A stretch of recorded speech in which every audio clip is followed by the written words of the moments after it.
upon that reading from Mark's Gospel, chapter 4, 26 to 34. And it's here that we come to consider these two parables on seeds and sowing. And as we know, so often with the parables, the message or the meaning is often hidden from first glance, so that we're encouraged to take the time to think and to reflect, so that in a sense, we have to work out what the parable is saying. P.G. Woodhouse once said, a parable is one of those stories in the Bible which sounds like a pleasant yarn, but keeps something up its sleeve, which pops up and knocks you flat. And as we look at these two parables that we've read this morning on seeds and sowing, we might at first glance see them as being similar to the just told parable of the sower. And yet, if we look more closely, we'll see how very different they are. The parable of the sower talked about the condition of the ground, something that the farmer had some input and influence upon. Whereas here, we're encouraged to reflect upon the growth of the seed, over which the farmer has no influence whatsoever. So what are these two short parables saying? What is it, in the words of P.G. Woodhouse, that's going to pop up and knock us flat as we look a little closer? Well, to put them into context, we know that the disciples had been with Jesus just a short time to this point. And yet, in that time, they'd not only seen some amazing things, but they'd also been caught up in those encounters with the religious authorities, who, you'll remember, had called Jesus possessed of the devil, had sought to put down, to put a stop to what he was doing. And the disciples may have thought at this point in their journey with Christ, this is just impossible. How much can this one man really change anything? How much of a difference can he really make? How can this kingdom of God that he keeps talking about ever get off the ground in the face of not only the influence of the Jewish religious leaders, but also against the power and the authority of Rome? And Jesus says, well, this kingdom of God, it's a bit like a seed in the ground. And you can imagine the disciples thinking, yes, it's so small, barely noticeable, that surely it's impossible for it to affect any change. Too often today, we live within a framework of what we see is what there is. And when and where this view takes precedent, then we notice how it influences and shapes our understanding, our response, and our decision-making as we look at the world around us. Just think about how often over the last sort of 14 months, we've heard the saying, we want to make sure we're guided by the facts or by the data. We might even say this, what we see is what there is, has become one of the primary influences when it comes to the shaping of possibilities and the making of decisions. And even within the life of the church, it's not that much different. How often do we say or think we haven't got the finances to do this or that?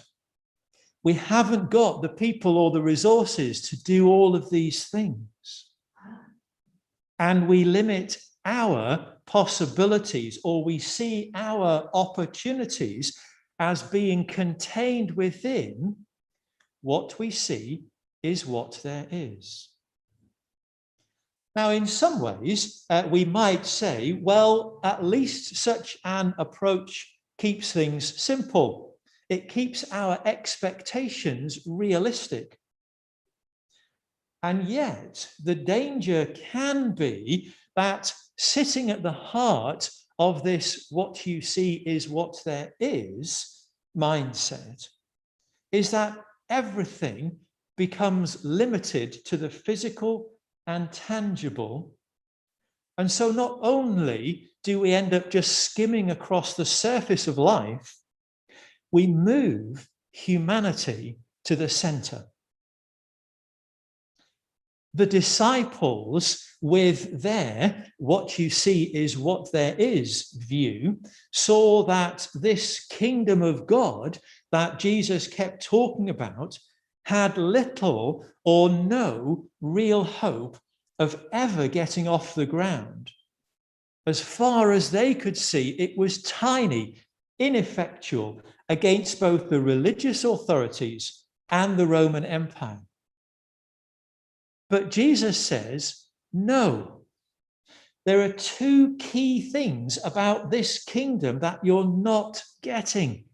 There's two key things that you are not seeing. Two things that just because they're not physically visible, you're forgetting their impact and their influence. Two key things, says Jesus, that in the words of P.G. Woodhouse are going to leap up and knock you flat. And Jesus is saying to the disciples what the Apostle Paul reminds us, that we are called to walk by faith and not by sight. As through these two parables, as with many of the others, Jesus invites the disciples and ourselves to look at things in both a different and a deeper way. Jesus says, let go of your limited, what you see is what there is, way of looking at the world. And so see, the kingdom of God is already here, already planted, already present in creation. And it is at work, sprouting and growing. And just as with the seed under the ground, just because you can't see it, it doesn't mean it's not there. Jesus reminds us that there is both a mystery and a majesty built into creation that we so often miss, but that should lead us to worship and to wonder. The Apostle Paul says, God's invisible qualities, his divine nature, are woven into the very fabric of his creation. Today, as we look at the world around us, as we look at the church, as we look at this church, it would be easy and maybe even obvious to think that God is absent, that nothing is happening, that all our hopes and dreams are simply that. But Jesus reminds us with this first parable, take heart. The kingdom of God is here, germinating and growing. And one day, just like with the corn, you will see it. That's the first thing that Jesus says to the people, to his disciples then, and to us today. This kingdom of God, which might appear to be small and ineffectual against the structures and the authorities of the present, that might even appear to be absent because we just don't see it, it is here and it will become. And secondly, it will be unstoppable, affecting everyone and everything, just like the mustard seed in the second parable. Now, you may or may not know that in Jesus' day, the mustard plant was considered a weed. No one wanted it in their garden, for like weeds today, it took over. It attracted the birds, which ate everything else. And if you had mustard in your garden then, you might cut it down, you might pull it up, but it would keep coming back. And again, we see Jesus saying, don't overlook or despise that which appears to be small and seemingly insignificant, like the mustard seed.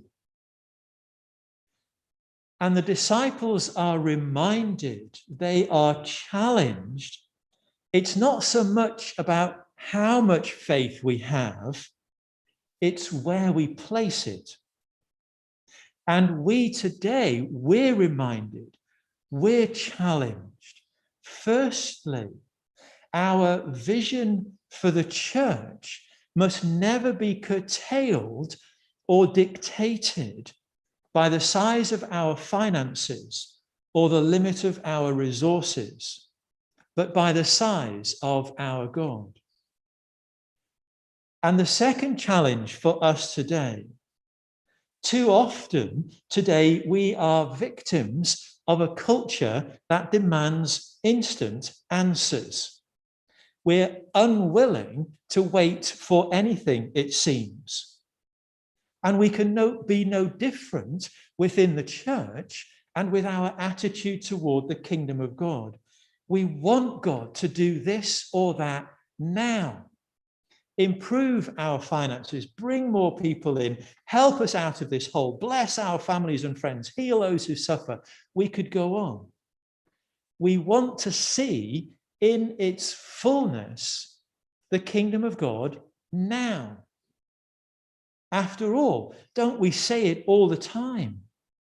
Your kingdom come, your will be done on earth as it is in heaven. But Jesus reminds the disciples, and so us today, God's timing is not ours. And we see how Jesus slows us down, if you like, with this illustration of the seed from that first parable.